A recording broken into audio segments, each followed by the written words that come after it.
যোৱা সময়ত দিলোঁ আৰু তেওঁলোকৰ প্ৰতিক্ৰিয়াৰ বাবে অপেক্ষা কৰোঁ। 12 বজাত মুখ খুলিম বুলি কৈছে অখিল গগৈয়ে। আমি আমাৰ কংগ্ৰেছ দলৰ ফালৰ পৰা ভাল প্ৰস্তাৱ যোৱাবাৰ আমি দিলোঁ, তেখেতৰ প্ৰতিক্ৰিয়াৰ বাবে আমি বাট চাই আছোঁ। যথেষ্টখিনি সম্ভাৱনা আছে, কাৰণ আমি যথেষ্ট আগবাঢ়িলোঁ আৰু অকণমান দুই এটা কথাত বাদানুবাদ হৈছে, সেইখিনি ভাবোঁ সোনকালে আলোচনাৰ মাধ্যমেৰে সমাধান হৈ যাব। সেইটোৱে ক'ব নোৱাৰি আপোনালোকৰ আগত, সেইটো যেতিয়া আমাৰ ঘোষণা হ'ব হাইকমাণ্ডৰ অনুমতি অনুসৰি তেতিয়া আপোনালোকে গম পাব। টিংখঙে কওক, শিৱসাগৰে কওক, সকলোবিলাকে বিবেচনাত আছে। যেতিয়ালৈকে দলে চূড়ান্ত সিদ্ধান্ত নিদিয়ে মই একো ক'ব নোৱাৰোঁ। কাইলৈ ৰাতি 12 বজাৰ পাছত আপোনালোকে যি প্ৰশ্ন সোধে মই প্ৰশ্নৰ উত্তৰ দিম।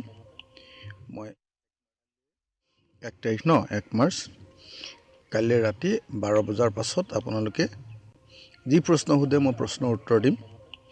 মই 1 মাৰ্চলৈকে মনে মনে থাকিম।